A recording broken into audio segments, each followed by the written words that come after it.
may importante akong binuntahan.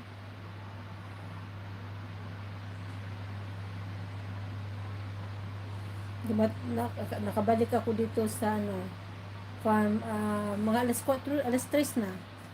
Alas 3, hindi, alas 4 talaga, as in.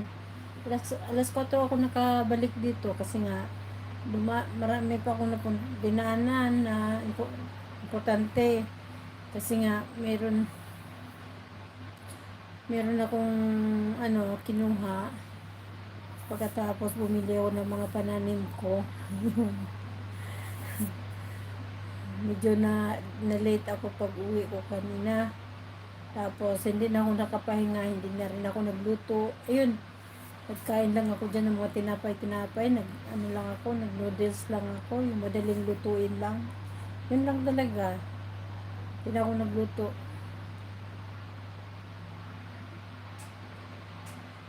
Tapos, sabi ko nga, bukas na lang ako magluto ng pagkain ko. Sabi ko,